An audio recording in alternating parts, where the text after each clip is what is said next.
I need a son to carry on my name when I am no more. I don't create children myself. Just give me a son! The day Adaeze buried her 7th daughter, her husband did not come to the funeral. He was home, sharpening his machete and telling the neighbors that God had finally punished him enough. There is a thing they say in Ududu village, that a man without a son is a man without a name. Emeka Okonkwo believed this with his whole chest. He believed it the way he believed the sun would rise, the way he believed water was wet. It was not something he questioned, it was just the truth, his truth. Emeka was not a bad man. That is the part that makes this story hot so much. He was not a drunk. He did not beat women in the street. He went to church every Sunday and sat in the 3rd row. He greeted his elders. He paid his children's school fees without anyone chasing him. The people of Ududu respected him. His compound was one of the cleanest on Opi Road. His farm gave him yam and cassava every season without failure. But he wanted a son. No, that word is too small. He needed a son. He had 6 daughters, 6 beautiful, healthy, brilliant girls. Chisom, Adanna, Ngozi, Uchenna, Amaka, and little Obiageli, who everyone called Obi, and who had a gap in her front teeth that made her smile look like sunlight. 6 daughters. And he looked at them sometimes like a man looks at a bill he cannot pay. His wife, Adaeze, knew this look. She had been married to Emeka for 14 years, and she knew every version of his face. She knew the face he made when palm wine was good. She knew the face he made when rain threatened his farm. And she knew this face, the face he made when he sat at dinner and counted his daughters with his eyes and came short. She knew it, and it killed her slowly, the way a termite kills a wooden beam, from the inside, quietly, without anyone noticing until the whole thing collapses. It started with words, the small ones. Adaeze, when are you going to give me something to carry my name? That was how he said it the first time. Something. Like his son was an object. Like his son was a bag of rice he had sent her to the market to buy, and she kept coming back with the wrong thing. Adaeze did not answer that day. She set his food in front of him, went to the backyard and stood by the well until the feeling in her throat went away. The second time it was less polite. My brothers are laughing at me, you know that? Chukwuemeka has 3 sons. My father had 4. What will happen to my land when I die? Who will pour libation on my grave? You want my name to vanish from this earth? Adaeze looked at her hands that had carried 6 pregnancies, her hands that had washed 6 babies, her hands that were rough and cracked from years of working beside this man. She said, quietly, I am trying, Emeka. He hissed. That hiss, God, that hiss went into her ear and lived there for years. Ududu village was not a quiet place. Mouths moved in Ududu like the river moved, constantly, in every direction, carrying everything. And what the village was carrying now was this. Emeka Okonkwo's wife cannot born him son. The women at the borehole talked about it. The men at the palm wine parlor talked about it. Even the children somehow knew, the way children always somehow know things they were never taught. Mama Chibweke, Emeka's mother, was the worst of all. She was a small woman with a big voice and the personality of a grinding stone, rough on everything she touched. She started visiting more often. Every weekend, sometimes twice in the week, she would appear at Adaeze's door with that look on her face. That look that said, I blame you. Emeka, she said one evening, loud enough for 3 compounds to hear, your mates are carrying their grandchildren on their backs. I am sitting here waiting, and all you are bringing me is girl after girl after girl. How long do I have to wait? She was not talking to Emeka. She was talking to Adaeze, who was standing right there, grinding pepper. Adaeze did not stop grinding.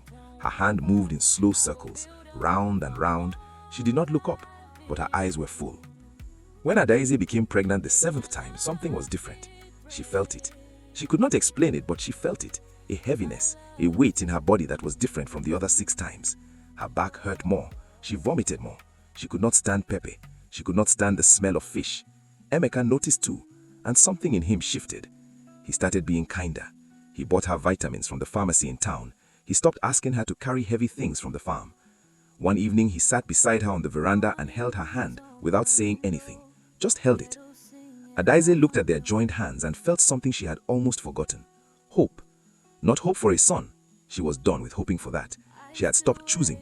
She had reached the point where she just wanted the child to arrive safely, to breathe, to cry, to be whole. But Emeka's hope was specific. Please God, this time, just this one time. He went to church and knelt so long his knees bled a little on the concrete. He went to the pastor for anointing oil. He went, though he denied it later, to a herbalist on the edge of the village called Ogalaya, who gave him something wrapped in leaves and told him to bury it under his bed. He buried it. God forgive him, he buried it. Adaeze went into labor on a Tuesday night in rainy season. The rain was heavy. Not normal rain, the kind of rain that makes you think God is angry about something. Thunder rolled across Ududu like a drum. The electric poles had been dead for 3 days. People moved around with torches and lanterns. Emeka's hands were shaking as he helped Adaeze to the car. The government hospital was 12 kilometers away. The road had a section that flooded badly in rain. Emeka knew this. He knew it and he drove anyway because there was no other option. They made it. Adaeze was taken inside and Emeka sat in the waiting room on a plastic chair that was too small for him, his long legs folded awkwardly, his hands between his knees, his lips moving in prayer. His 6 daughters were at home with Mamanguzi next door. He sat alone. Hours passed. At some point, a nurse came out and said something about complications. Emeka stood up so fast the chair scraped the floor.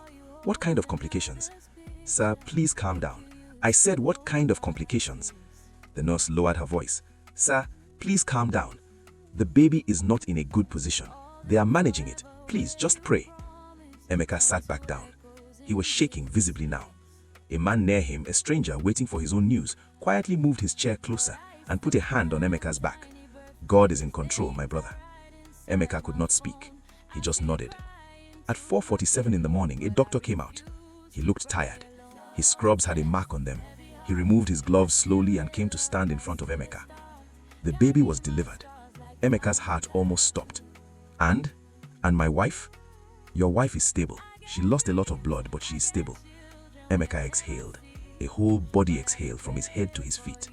Thank God. Thank God. And the baby, boy or girl? The doctor looked at him for a moment. Just a moment. But in that moment, something passed between them that Emeka would never be able to describe. The baby was a girl, but she did not make it. I am very sorry. She was born sleeping. The room went quiet. Not just quiet, completely terrifyingly silent. The stranger who had put his hand on Emeka moved away. Emeka sat very still. He started, then stopped. I am very sorry, the doctor said again. Your wife needs rest. You can see her in the morning. The doctor left. Emeka sat in that plastic chair in the fluorescent light of the waiting room, alone, and he did not cry. He did not cry because something inside him had gone somewhere else. He could feel it, his feeling, leaving his body like water leading a cup. He sat empty. He sat hollow. And then, slowly, one thought began to grow in the hollow space. It was a terrible thought, but it grew anyway. 7 pregnancies, 7 girls, 1 did not even survive. God is telling me something. They buried the baby on a Thursday. They named her Chidimma, God is good. Because Adaeze insisted. Because even in grief, Adaeze insisted. The grave was small. A small mound of red earth near the back of the compound, beside the old guava tree. 6 living daughters stood around it in their uniforms because school had not been suspended and there was nowhere else for them to go. Emeka did not attend. He said he had stomach pain. He stayed in the bedroom with the door shut. The neighbors noticed. Of course they noticed. This was Ududu. Mama Chibueke came that afternoon. She sat with Adaeze on the veranda, and Adaeze expected, foolishly she admitted later, some comfort, some gentleness, some small mercy. What she got instead was this. Adaeze, you know I am not a person who speaks anyhow, but I must say this woman to woman. Mama Chibueke shifted in her chair. My son needs a son. He has waited long enough. If your womb cannot give him that, then we need to find another way. Adaeze turned slowly and looked at the woman. Another way, she repeated. Her voice had no expression. There are options, Mama Chibueke said. Things that can be arranged. It is not something to be ashamed of. In our time, get out of my compound, Adaeze said. Mama Chibueke blinked. What did you... I said get out. Still no expression, flat and cold as iron. My daughter was buried today, and you are in my compound talking about another way. Get out of here before I forget that you are my husband's mother. Mama Chike stood up, gathered her wrapper with great dignity, and left. Inside the bedroom, Emeka heard everything through the thin wall. He said nothing. 3 months after the burial, Emeka came home with a woman. She was not young.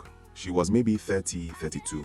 She had a round face and a quiet manner, and she stood in the compound with her bag at her feet and her eyes looking at the ground. Her name was Nneka. Emeka had found her through his cousin in Onitsha.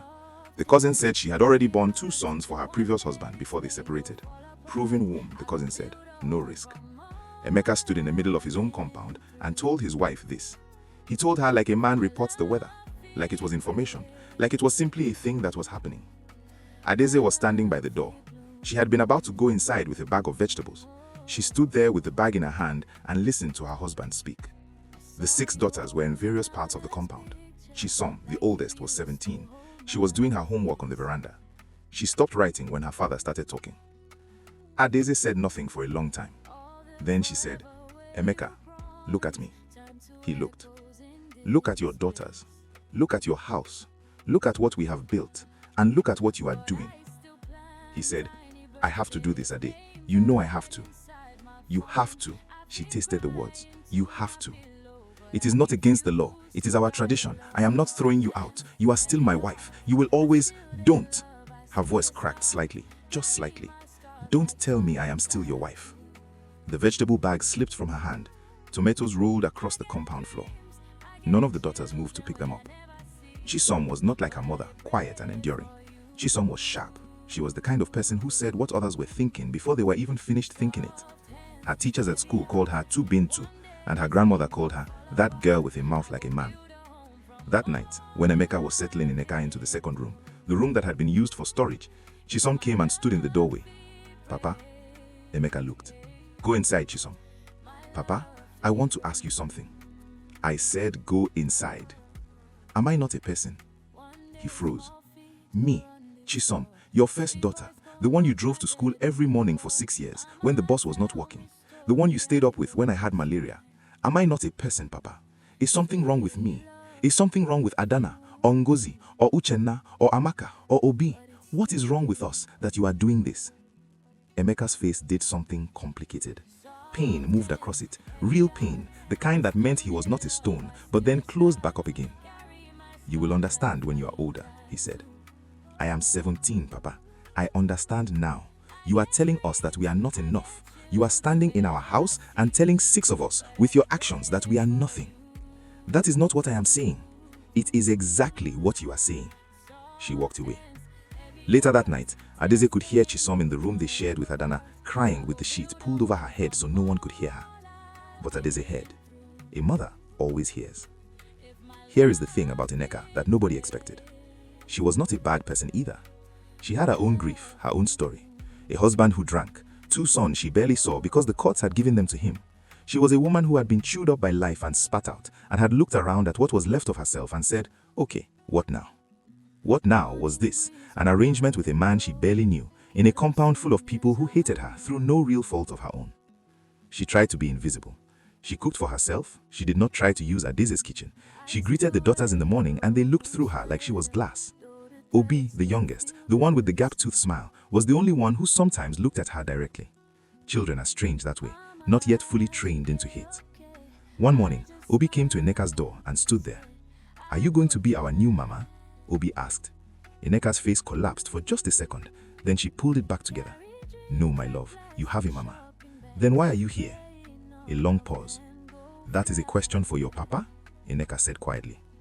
Obi thought about this. Then she nodded, turned around, and went back to play. Nneka sat on her bed and stared at the wall for a long time. What happened next happened over months. And it was not dramatic in the way you might expect. There was no fight with broken plates or screaming in the street. It was quieter than that, and somehow the quietness made it worse. Adaeze stopped eating dinner with Emeka. Emeka stopped trying to talk to Adaeze. The daughters moved around his father like something to avoid. Chisom, the sharpest, started calling him that man when talking to her sisters, making sure he was not within hearing distance. Adana, the second daughter, who was 15, started having trouble in school. Her teacher sent a note. Emeka went for the meeting and came back and told Adaeze. And Adaeze said, "She is troubled. Her father's actions are troubling her." Emeka said nothing. At church, people began to talk. Pastor Emmanuel, a man with good intentions and sometimes poor timing, preached a sermon about the sanctity of the home that everyone knew was aimed at Emeka. Emeka sat in the 3rd row, where he always sat, and stared straight ahead the whole time. Mama Ngozi next door stopped greeting Emeka. Just stopped. She would greet Adaeze with warm words and food. She would greet the daughters. When Emeka passed, her mouth would close. Even Emeka's friend, Chukudi, who had known him since primary school, said to him one evening at the parlor, "My brother, I am not judging you, but what you are doing to that woman, she does not deserve it." Emeka looked at his drink. "I could not give me a son," he said. Chukudi looked at him for a long moment. Then he said, "She gave you 6 children. 6. And you are talking like she gave you nothing." Emeka did not answer. 6 months after Nneka moved in, she became pregnant. Emeka's face changed when she told him. Something opened in it. Something young, almost boyish, came rushing to the surface. He held her hands and said, "God has heard me." Nneka smiled, a small, cautious smile, the smile of a woman who knew that a pregnancy was not yet a child, and a child was not yet a son, and even if it was a son, life had a way of laughing at your certainty. But she smiled. When word reached Adaeze, because of course word reached Adaeze, this was Ududu, she was in the kitchen frying akara. She turned the akara. She did not stop. She did not cry. She turned the akara and added a little salt and took it off the fire when it was done. Then she went to the backyard, to the little mound of red earth near the guava tree where Chidima was buried, and she sat down on the ground next to it. She sat there for a long time. Chisom found her an hour later. Chisom did not say anything. She just sat down next to her mother on the ground, right there on the red earth, and put her head on her mother's shoulder. They sat like that until it was dark. Emeka delivered his son, a healthy boy, loud, red-faced, alive and furious at being born, which everyone said was a good sign. Emeka held the baby in the hospital, and something happened to his face that people who saw it would describe differently depending on who you asked. Some said he cried, some said he didn't cry but his eyes were bright. His mother, Mama Chibuike, actually wept, big heaving sobs that seemed almost theatrical but were completely real. They named him Chukwuebuka, God is great. The naming ceremony was done with more noise than anything Emeka had organized for any of his daughters. He slaughtered a goat, he bought crates of beer and malt, and brought in a small band from the next village. The compound was full of people. Adaeze did not attend. She took her 6 daughters to her sister's house in the next town for the weekend. When the music was loudest in the compound, she was sitting in her sister's living room, watching her daughters sleep on the floor on a mat, one after the other, like steps, 6 of them, breathing. Her sister, Ngozi, not her daughter, her actual sister, sat beside her with a glass of water and said nothing for a while. Then she said, "Ade, what are you going to do?" Adaeze looked at her sleeping daughters. "I don't know," she said. "I honestly don't know. You can come here, I have told you. You and the girls, my house is big enough. And then what? I leave, after everything, after 14 years. After the disrespect he has shown you, yes.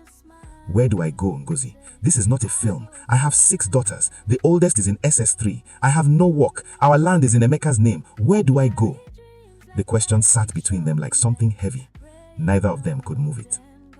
Here is the part they don't tell you. Here is the part that Emeka was not prepared for. He had genuinely believed that having a son would fix something, that the hollow thing inside him would fill, that he would look at his compound and feel complete. Chukwuebuka was 3 months old, and Emeka was more miserable than he had ever been in his life. His compound had become 2 separate countries with 1 wall between them. His first wife moved through the house like a ghost, present but not present, alive but not warm, going through all the correct motions of a wife without the life that made it a marriage. His daughters looked at him with eyes that scared him, not with hatred, but with something worse, disappointment, the kind of disappointment that has already accepted that it was right. Nneka was kind. She was a decent woman, but she was not Adaeze. Nobody was Adaeze, and Emeka knew this, finally, with his son sleeping in his arms at 2 a.m. in Nneka's room. He knew it in the deep, terrible, too late way that men sometimes know things. He had Ududu's eyes on him. People greeted him warmly at the church and the market. Men who came to congratulate him on his son. "You have done it, my brother. Now your name will not die." And he would smile and thank them, and then come home and walk through a compound that was cold and broken, and full of daughters who had stopped calling him Papa. He had broken his house to save his name, and he had saved his name, and his house was broken. Chisom's WAEC results came out. She had 7 A's and 2 B's. Outstanding. One of the best in Ududu Secondary School in 10 years. The teachers were talking about scholarship. The principal called Emeka personally.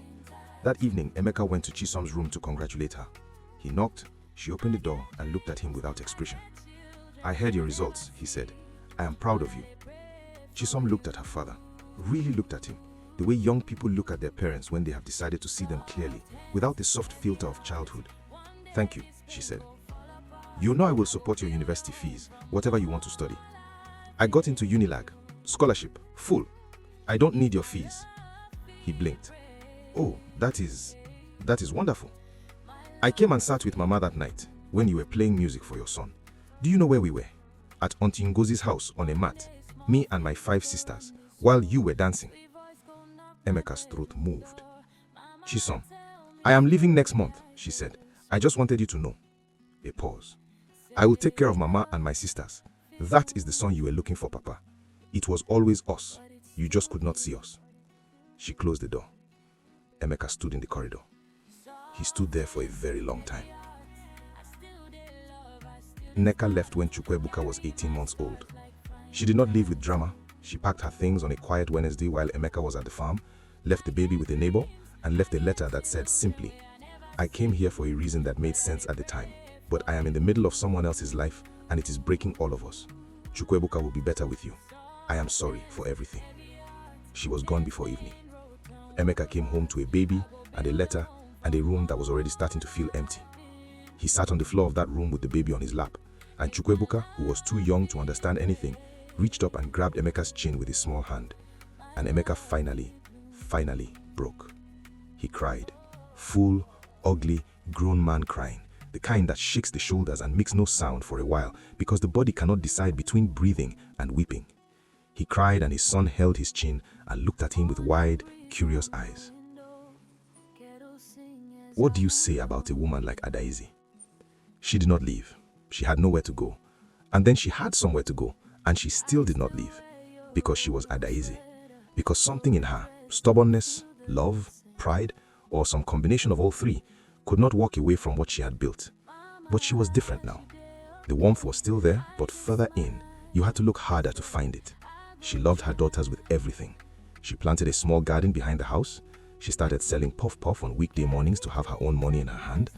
She never touched the baby, Chukwuebuka, not unkindly, but with the careful distance of a woman maintaining her own sanity. The boy was not hers to love, she knew that. She kept it that way. Emeka tried to talk to her many times. He tried apology in many shapes. He brought things, he reduced his voice. He stopped looking at her the way he used to look at her, counting what was missing, and started looking at her differently, with something new in his eyes. Too late is still late. She accepted his apologies with the politeness of someone who has already made peace with a scar. The wound was closed, but the shape of the wound remained. Chukwuebuka grew up. He was a quiet boy, a little lost sometimes, moving between a father who loved him like a prize and a mother who was somewhere else in another town, and a compound of sisters who were not unkind to him, but were never fully warm. Chisom became an engineer. She sent money home every month, to her mother, always to her mother in Adaeze's hand. Adana became a nurse. Ngozi became a teacher. Uchenna, Amaka, and little Obi, who still had the gap-toothed smile at 22, they built their lives quietly, the way their mother had taught them, without ceremony, without waiting for someone to tell them they were enough. Emeka grew old in his compound. He sat on his veranda in the evenings, watching the road. His son grew up and went to Abuja for work, and called on Sundays when he remembered. His daughters, the ones he had spent years looking past, were the ones who came back, who brought food, who held with him in the hospital the night his heart started giving trouble. Chisom held his hand that night. He looked at her and said, "I wasted so much time." She looked at her father, this old man with a tired face, and she said, "Yes, you did." Not to be cruel, because it was true, because Chisom always said true things. But we are here. We are still here. Adaeze was in the corridor outside the room. When the doctor said he was stable, she sat down on the bench and closed her eyes and let out one long breath. Not because she was still in love with him, not the way she had been, not that kind, but because he was the father of her daughters, because 14 years does not just vanish, because she was Adaeze. And Adaeze did not abandon people, even people who had abandoned her in every way that mattered. She sat on that hospital bench and she prayed. And that, maybe, is the most painful part of this whole story. Not what Emeka did, but what Adaeze continued to be despite it. In Ududu, they still tell the story at gatherings, not as a lesson, not as a warning. They tell it the way they tell real things, with sadness, with recognition, with the quiet understanding that this is not the first time, and it will not be the last. That a man looked at a blessing and called it a curse. And by the time he understood the difference, the blessing had learned to live without him.